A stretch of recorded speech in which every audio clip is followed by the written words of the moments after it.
ఉత్తర అమెరికాలో కార్చిచ్చులు పెను విధ్వంసం సృష్టిస్తున్నాయి. ఉటా, కాలిఫోర్నియా, అరిజోనా, నెవెడా ప్రాంతాలతో పాటు అమెరికా మొత్తం మీద ఈ ఏడాది సుమారు 35,000 చోట్ల కార్చిచ్చులు ప్రబలినట్లు, మొత్తం 29 లక్షల హెక్టార్ల ప్రాంతంలో మంటలు చెలరేగుతున్నట్లు సమాచారం.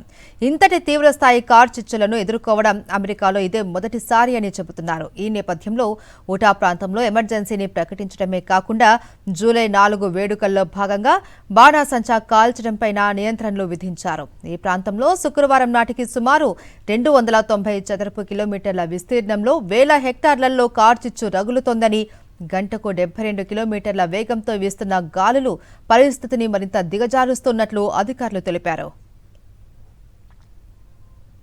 దక్షిణ ఉటా ప్రాంతంలో సోమవారం మొదలైన కార్చిచ్చు అంతకంతకు ప్రబలడంతో బీవర్ కౌంటీ ప్రాంతంలోని ప్రజలను సురక్షిత ప్రాంతాలకు తరలించవలసి వచ్చింది. మేరీస్వేల్ జంక్షన్ సర్కిల్ విల్లేలలోని సుమారు 1300 మంది ప్రజలు కూడా ఇతర ప్రాంతాలకు తరలించేందుకు సిద్ధంగా ఉండాలి అని అధికారులు ఇప్పటికే హెచ్చరికలు జారీ చేశారు. ఇక చాలా ప్రాంతాలలో దట్టమైన పొగలు అలుముకున్నాయి.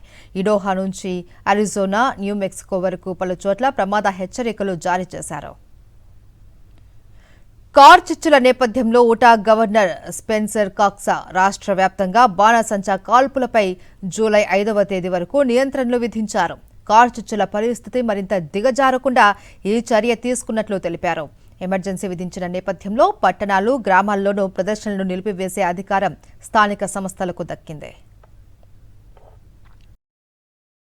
మరిన్ని అప్డేట్స్ కోసం ఛానల్ను సబ్స్క్రైబ్ చేయండి. నోటిఫికేషన్స్ కోసం బెల్ ఐకాన్ పై క్లిక్ చేయండి.